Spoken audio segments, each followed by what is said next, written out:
Thank you.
We can hear Omar. Can you please check the audio?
Dear brothers and sisters, please bear with us. I think there's a little problem with the sound system or the sound. Omar is working on it, inshallah.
find any? Okay, very good. We have some durable people around here. I have been told that the series will be available in edited tapes. So those of you, particularly you attended one and missed the other because the subject is so much together. Today I'll do two things. Number one, trying to, in just a glance, allude to what we talked about in the first two lectures. Then we finish today with the last item. I think what we tried to do in the beginning is to address this, what we call the 99 names of Allah, and we discovered certain important discoveries that they are not really 99. They are, according to some, 1,001, according to others, unlimited number. And the 99 names are the most famous and circulated. And the hadith that, the two hadiths that alluded to those 99 on this wall that you see framed is subject to study and to debate. So we found that this is not cast in concrete as we think. And we try to look at them as different ways on knocking on the doors of God. There are different ways, different clues, different codes to be able to communicate. We decided that when we talk about Allah subhanahu wa ta'ala, we are the limited talking about the unlimited.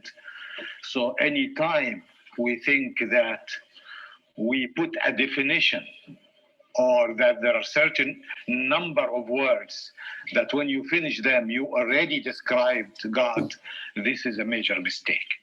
And we accepted the reality and the parallel to infinity, which we know that there is infinity mathematically, and we use its a sign, etc., but we don't actually grasp what it is. And so is our feeling towards Allah, and we stick to the description of the Quran, nothing is like unto him. We accepted the classification of the scholars of Ilm al-Kalam, and I said what Ilm al-Kalam is, into Asma al-Jalal, Asma al-Kamal, and Asma al-Jamal, which are the names or attributes of greatness or majesty, and the attributes of completion and the perfection, and the attributes of beauty. Before we went anywhere, we talked about what we consider the name of all names, Allah, the word Allah, and we went into some detailed discussion about how it is derived, etc. And on that same session, we gave the 9 most important descriptions attached to that name according to their mentioning in the Quran. And we said that it was Al-Haya, Allahu la ilaha illa huwa al-Hayy al-Qayyum, that is a living forever, before beginnings and lasting after ends, before becoming. He did not become. And we said that Allah is not incidental and definitely is not accidental. And Al-Ilm, Al-Alim, the unlimited knowledge, As-Sami' Al-Basir, the unlimited ability to hear and to see, Al-Irada or Al-Mashi'a, the will, everything is under the will, Al-Qudra, the capability and the ability and power, Al-Khalq wal-Bar', to create things from things and to create things from nothing, Al-Rahma, Kataba ala nafsihi Rahma, the mercy, and the expression.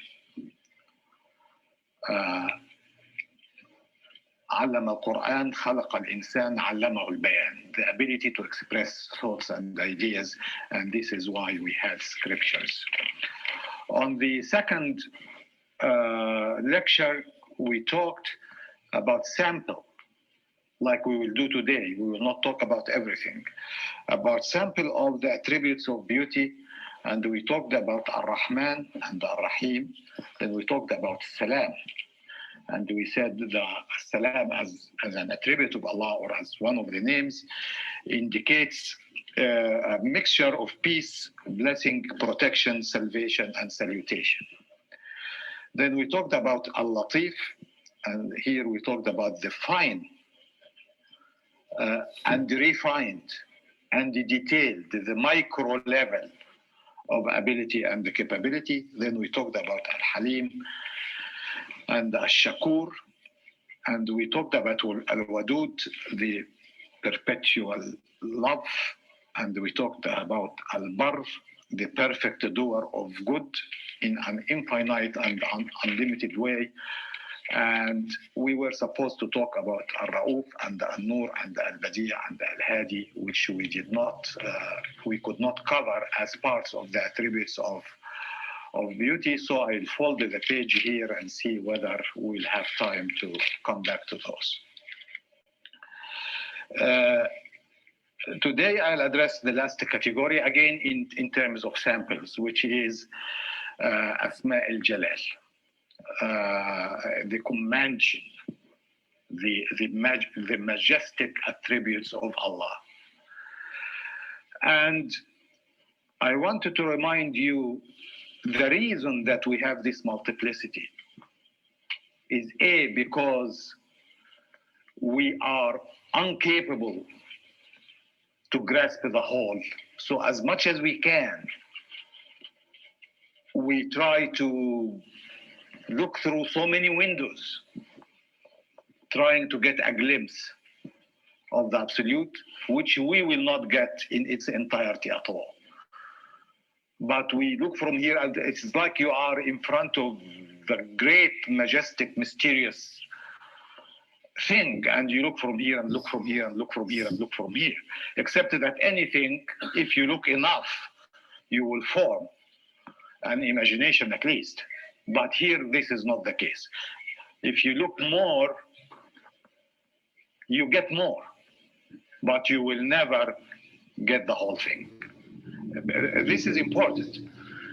And hence, when we look at these attributes, we don't take part and ignore the others, because they are forming an imagination or a feeling, as a matter of fact, integrated, based on one another.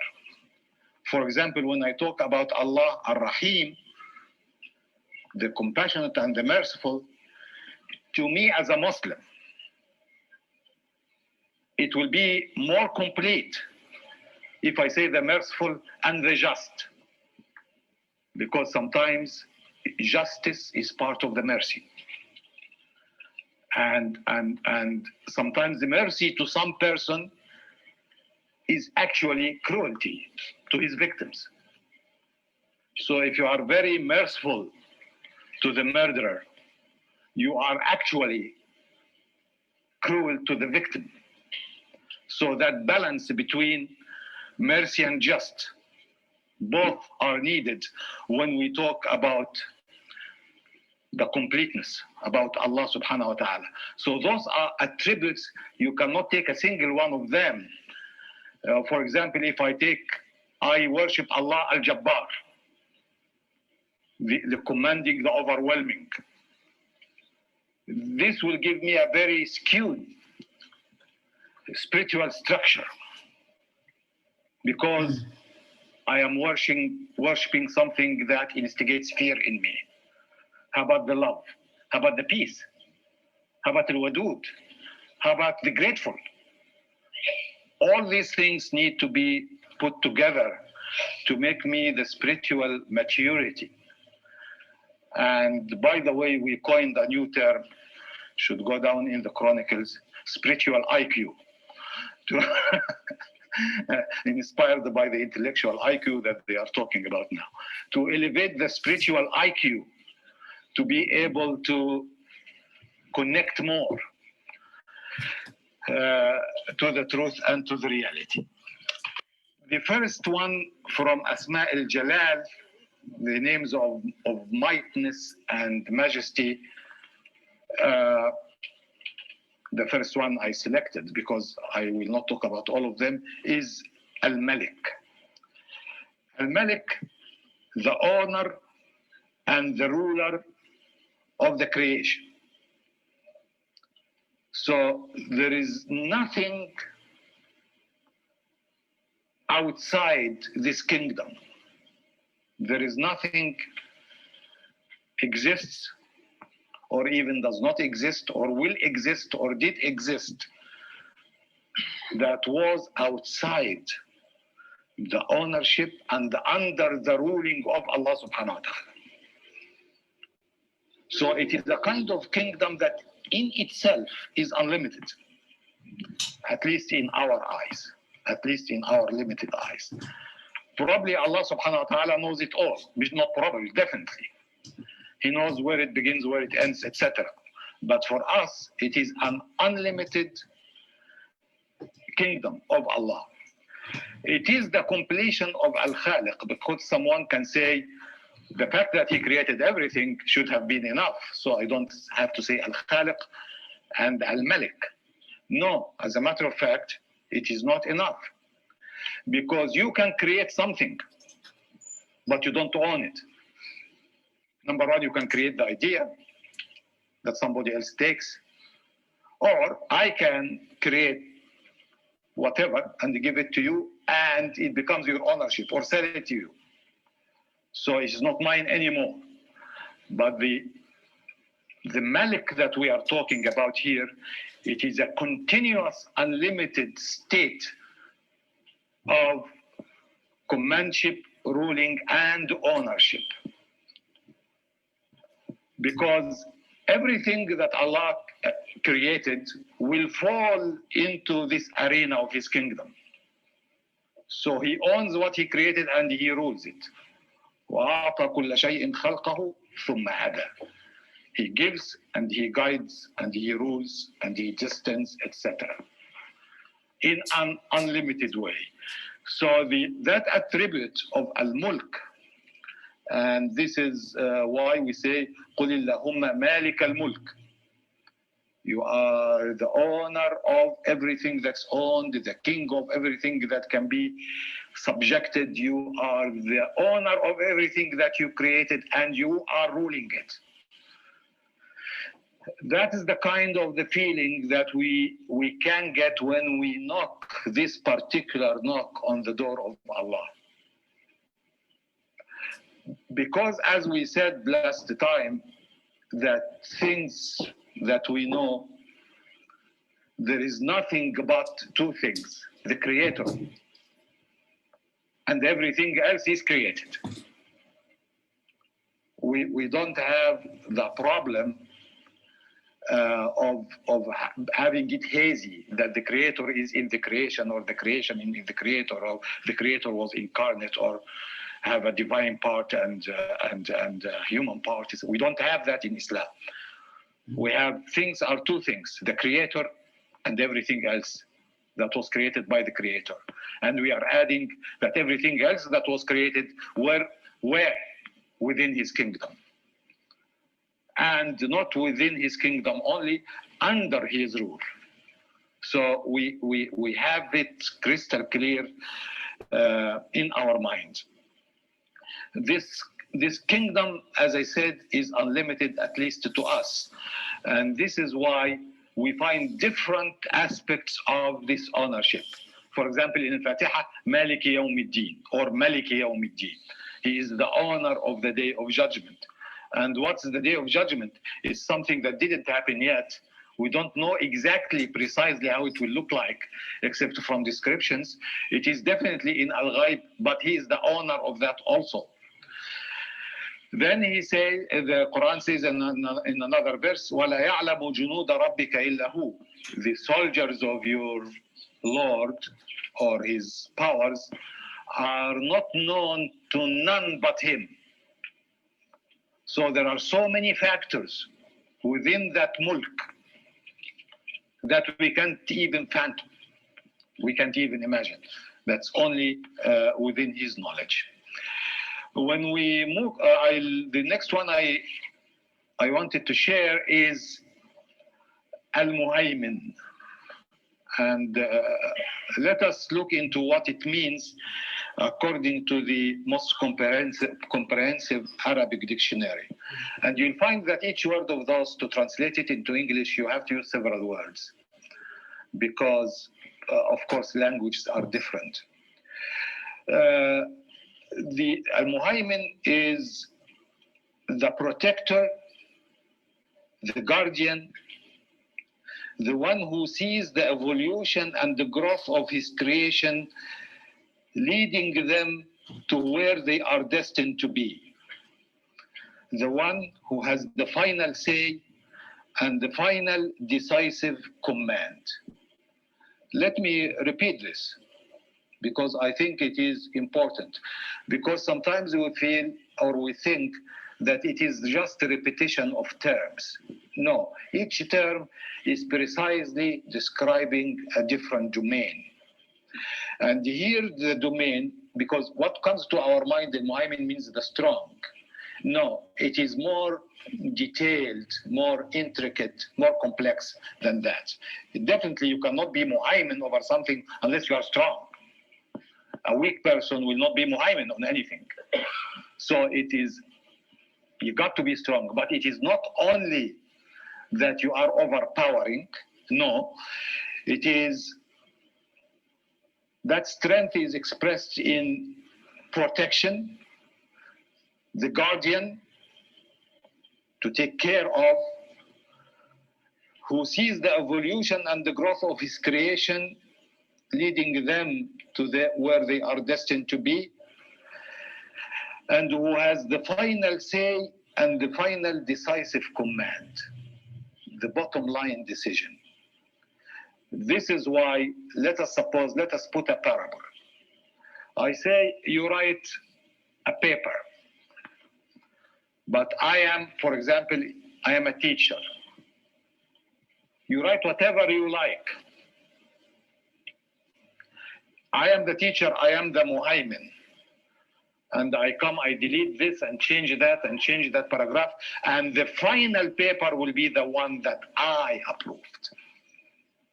No matter what you did, the final version this is why the Quran has been described as coming to confirm the truth in the previous books. وَمُهَيْمِنًا عَلَيْهِ means he will approve its final form.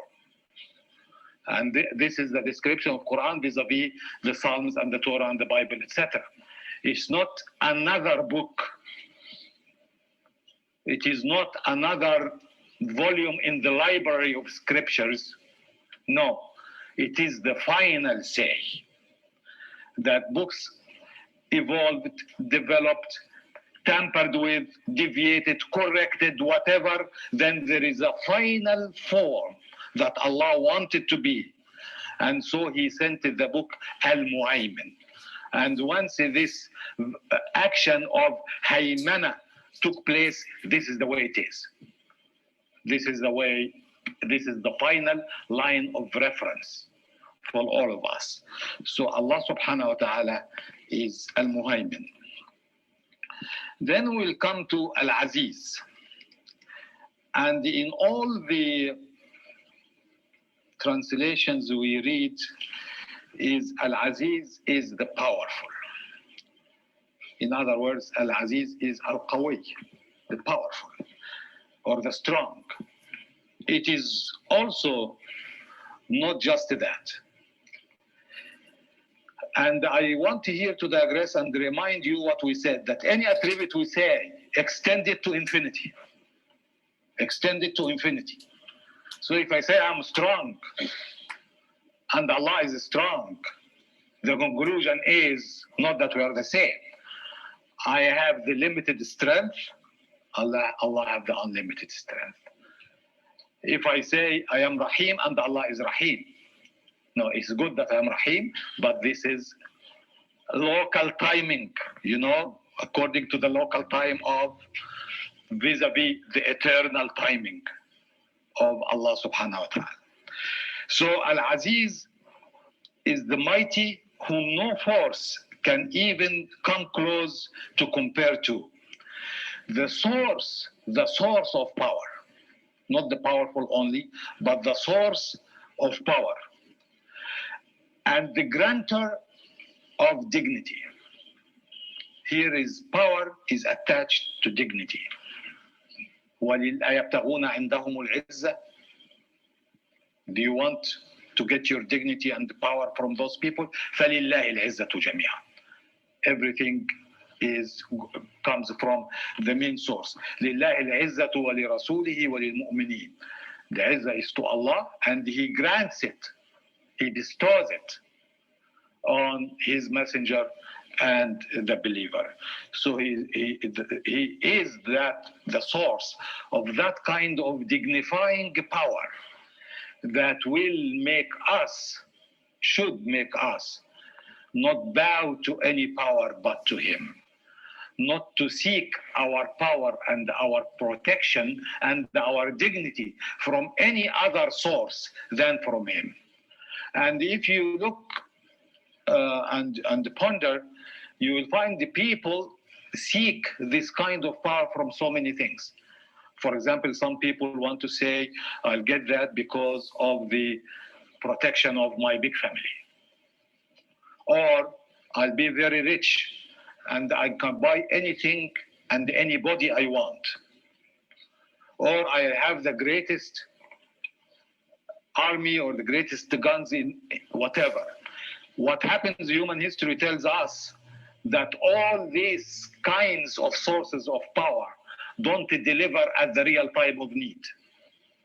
The only source of power that will always deliver at all times is Allah subhanahu wa ta'ala. And this is why Islam teaches us, get as much power as you can. But believe in your heart that it's given to you by Allah. Seek Him in that power.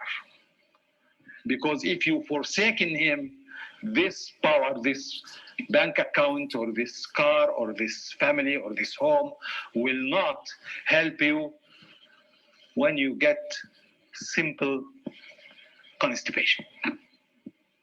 I am not talking about something major or as one of the great scholars who said, really what baffles him is how haughty we get while we cannot overcome a urine obstruction. Things are very simple. And if you are the richest person and the greatest person and a small mosquito like that gives you a malaria, it will really humble you.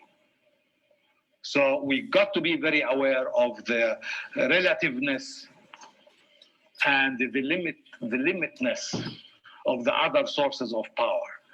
This, of course, does not mean that we don't seek power. We seek power what we believe that is coming from Allah. And so that's important, because when we use it, we'll use it the right way. Because it is not, and we know that once the guy said, إِنَّمَا أُوتِيتُهُ عَلَى عِلْمٍ عِنْدِي, I am powerful because I'm smart, he was destroyed. And we see that all throughout the human history. And no one will be Aziz because he got dignity from Allah, will try to humiliate somebody else. Because he's getting it from the source which is also dignifying and Rahim, etc., which will keep us in balance. Then I'll move to Al-Jabbar. Al-Jabbar in Arabic has two meanings. And I think the two meanings are meant to be together. And if I ask those who were taught Arabic about what the word will bring to their mind,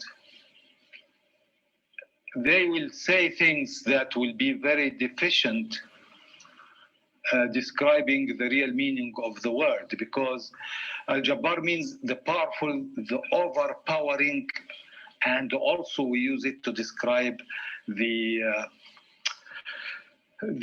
tyrant and the cruel. Now, Jabbar. As a matter of fact, when we go to the Arabic language, the first thing that Jabbar means is the repairer and the healer of broken things. This is why in the slang, when you break your arm, you I'll go to al-Mugabbarati, because you want him. Yagbur al-kasr means to repair your broken bone. So it is a power that is caring, not a power that's abusive. And in that repairing power, he is unlimited. He repairs the broken hearts and the broken bones and the broken nations. And he repairs the oppressed by breaking the oppressor and overwhelming him and subduing him, because no power can subdue the power of Allah. You notice the balance that is there in the word. And of course, this is one of the terms that were mentioned directly in the Quran, Al-Aziz al-Jabbar al-Mutakabbir, Subhanallah amma yushrikun. He is able to enforce his will without any opposition. But he is using this will and this power to repair us and to heal our broken things. I'll move from that in the minutes left to names, some of the names that are written here, that in my humble opinion should be taken into pairs because they balance each other. Not balance each other in means neutralizing or canceling, no, in complementing each other. One of them will be, it will be like a tilted scale. And this is Al-Qabid, Al-Basit. I believe that they should be taken together. Al-Qabid, the one who constricts, the Basit, the one who releases. And we can feel the importance to have the two things together. Is Allah subhanahu wa ta'ala in our life. We need him to care for us in the two ways, in both ways. There, definitely it is for our benefit that certain things should be constricted, kept away from us or limited, especially if they are going to lead us to tyranny, to haughtiness, to associating others by him, etc. And definitely we need him to release his mercy and his blessing and his bounties to us. We need both, Al-Qabid, Al-Basit. And it is very interesting that when Allah created us, even in our body, we have that kind of balancing things. When you have one gland to secrete something, to release, after a certain level, there is another gland to tell her, stop. We have Al-Qabid, Al-Basit in every function. The Qabid, Al-Basit manifested in every function in our body. So if it is just one gland secreting, you'll be very sick or very inadequate. We have in our arm, we have the muscles that do qabd. While this muscles is doing qabd, this muscle should do bast. Otherwise, our movement will be jerky like some people who have certain diseases. So we have these balancing attributes of Allah that are manifested in his creation, in societies, in civilizations. And sometimes each one of them is used to grant people something that they need, or to deprive people of something that they abuse. The point for us is to feel that all this is coming from Allah. Not in a haphazard way, not in a fatalistic way, but we seek His help because He is the one who can. And we do our function feeling that we are expressing His will and His attributes, reflecting them. Very similar to Al-Qabid Al-Basit, there is Al-Khafid Al-Rafi', the abaser and the exalter. The one who can bring something or somebody or some character down, and the one who can bring things up. The one who can promote and who can debase. And also, this is this kind of balance that I need to feel that Allah will offer them to me according to my needs. And you will find, for example, people invoking on Allah. If you are abused and oppressed and repressed and tortured, you will definitely ask Allah that you who raised this dictator or tyrant, please bring him down.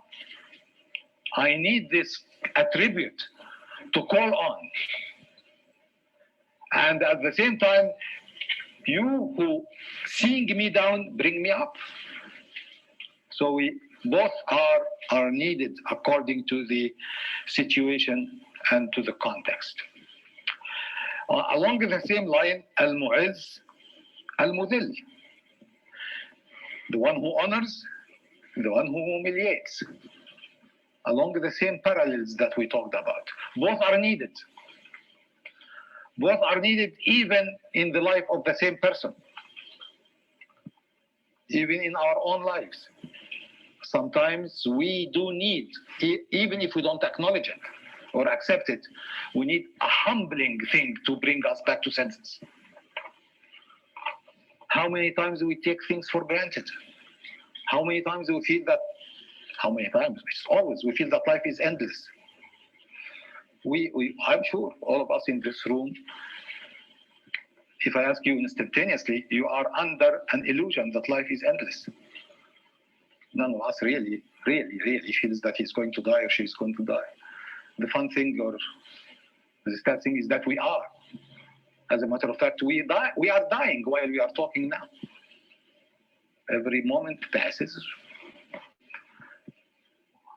We withdraw from that mysterious account. We don't know how much is in the bank, but you are withdrawing, and at certain times they say bounce back. So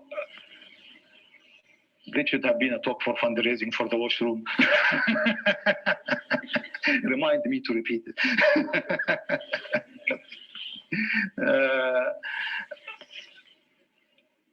Then I'll go from that to something which is, we talked about a little bit, but we need to remind ourselves, because they look like, again, two opposite poles. Al-awwal wal-akhir. Al-awwal means the first. And by definition, what is the first? If I say this is the first row in the hall, simply means that there is no row before that one. Correct? Makes sense. The first is nothing before him. So he is the beginning before all beginnings. And he is before becoming. And Allah did not become. How come? This is the only way to be Allah. Because if there is something prior to him, he will then be second to that thing and dependent on it.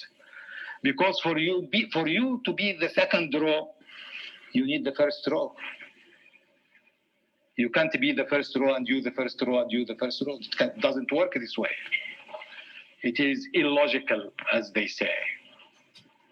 So for Allah to be Allah that we Muslims talk about, He got to be before becoming, prior to becoming. Then you will tell me it's very difficult to imagine that exactly. This is what we said. You are the limited trying to understand the unlimited. You are the relative trying to understand the absolute. So you will never. You are not equipped. The same thing as we said about infinity. Definition of two parallel lines, those are two lines that will meet at infinity. Grasp it. Doesn't. But it is true. It is because no parallel line will meet. So they will meet at infinity. So it is true. But we can't grasp it. The same thing as, because He is the beginning before all beginnings, everything else is second to Him, is dependent on Him. This is a normal logical consequence of things. And so when we say it, we better believe that we live within an existence that is in totality dependent on Allah subhanahu wa ta'ala. Everything else is dependent on something else or interdependent. And as I mentioned in the first lecture, I am depending on you to be a speaker. If you are not here and I standing here speaking, I'm a crazy person. You are depending on me to be audience. Everything, this table is depending on this floor in that floor, this universe on that universe, this sun on that moon, this moon on that. Everything is interdependent because things related and caused by each other. Allah is the absolute causation of everything. So He is Al-Awwal with all its consequences and the way we should understand it and the way we should act accordingly. Al-Akhir, He is eternal after everything else comes to an end. And as the logic and the mathematics say, when there is a beginning, there is an end. And this is why we don't say that Allah has a beginning, otherwise He will have an end. And it is inconceivable and illogical to believe in that, because what will be there? So He is eternal after all ends. This brings to our mind also something important about the relativity of our being. Everything you deal with will end, except وَيَبْقَى وَجْهُ رَبِّكَ ذُو الْجَلَالِ وَالْإِكْرَامِ.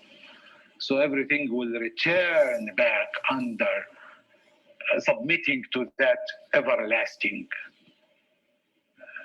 power, Allah subhanahu wa ta'ala. And we better observe that in our interactions and dealings and the imagination of things. Then I'll go to al-Zahir al-Batin, the manifest and the hidden.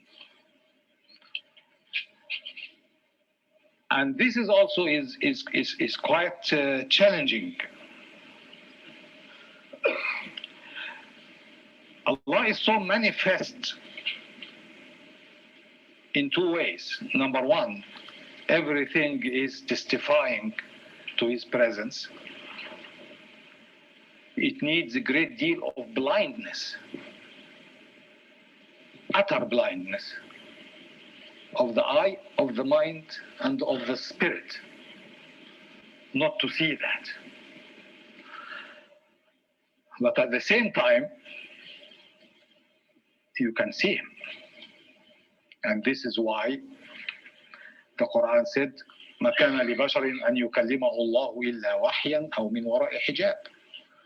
Allah will not talk to any human except through inspiration, wahy, or from behind the barriers. Because we are not equipped to see that reality. You are not equipped even, by the way, to see the sun. And try that experiment. This sun that's coming from after so many barriers, the least to say the ozone and the pollution in Los Angeles, but look at the sun with your eyes and you will not see nothing. There is a glare, and as a matter of fact, after you turn away from it, you won't see the rest of things. Your retina will take so much time to readjust to be able to see. And we are talking about the sun, which is a particle of a particle of a particle of the kingdom of Allah subhanahu wa ta'ala that took just a whiff of his energy from his energy in creation. That overwhelmed, so no need to say that we are not equipped to see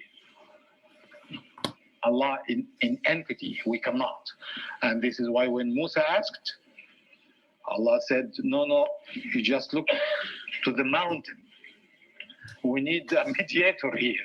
We need something that you see. You can see a mountain. And some of my energy will just be directed to the mountain and it collapses. And Musa collapses. So he is manifest in everything and definitely manifest to the sensitive spirits of the good believers.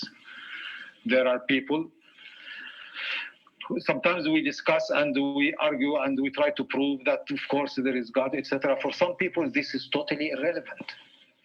It's like you are trying to convince someone that he exists, or that the sun is, that this is the sun. To some people this is totally irrelevant discussion. They saw that reality through their spirits and through their experiences and through their communication. You can't convince me about something that I already experienced. So, and the brother reminded me that probably what I said about Sufism can be misunderstood. Sufism is not the same and Sufis are not the same.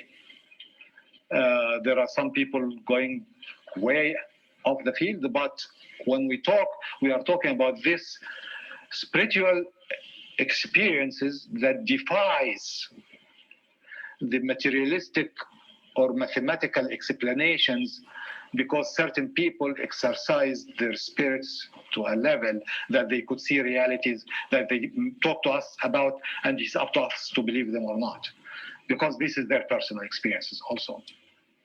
So Allah from that aspect is very manifest, but from the other aspect is very hidden, because we live within a cage, a prison of senses and the imagination and speck of dust called earth rotating around the speck of fire called sun, and we beyond that, that's it. We can extrapolate through mathematics, and the mathematics will take us and say, and here is infinity, bang, the wall, finished.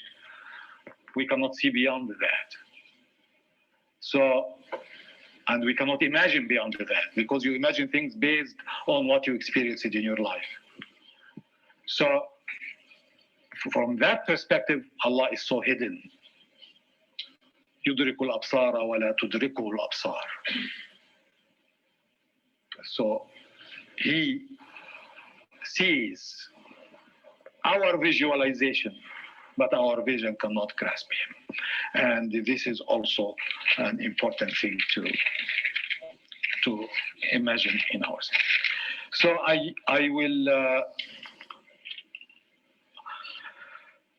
I will conclude by saying that I hope that I could share with you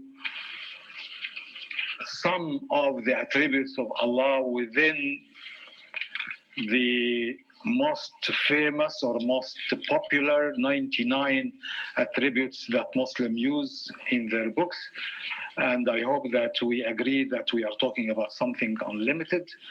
And I hope that we can have a feeling about the uniqueness that distinguishes the Islamic perception of Allah subhanahu wa ta'ala. And if the course is of some benefit, I hope that some of us, at least sometimes, can get closer to Allah. Thank you very much. Assalamu alaikum wa rahmatullah.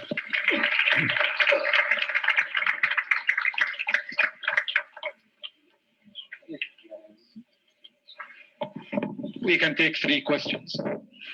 Yes, brother.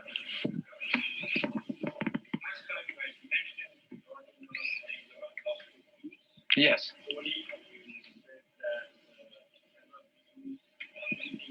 Yes.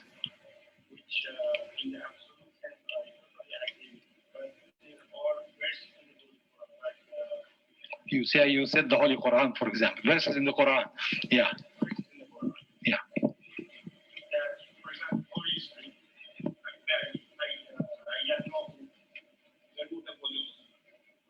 Yeah.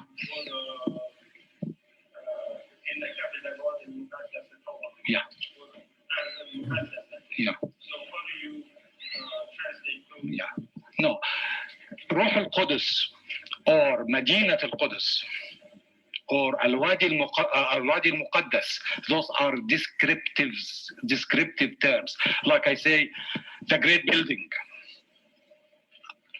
I'm not translating God is great and this is the great building. Al-Quddus in particular, which is the absolute purity of all the pures, is retained to describe Allah only. But this is why he didn't say Al-Wadi al-Quddus. He said Al-Wadi al-Muqaddas, means sanctified or purified. He did not say Al-Ruh al-Quddus. He said Ruh al-Qudus. It is the word Quddus itself has derived to describe the purest of all pure, beyond limits of imagination, is retained to describe Allah subhanahu wa ta'ala. Yes, brother. Yeah. How do we understand in our mind when we say Allah is the last, but yet we know that we live in eternal life? No, Allah is not the last. Allah is the eternal after all lasts. He has no beginning, he has no end. So he is not the last. No, he's the lasting forever, everlasting. Last question, if any? Okay, thank you. Assalamu alaikum.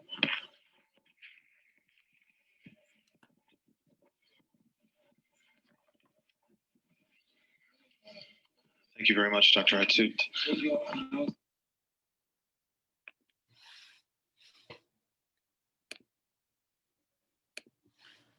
Assalamu alaikum wa rahmatullahi wa barakatuh, dear brothers and sisters.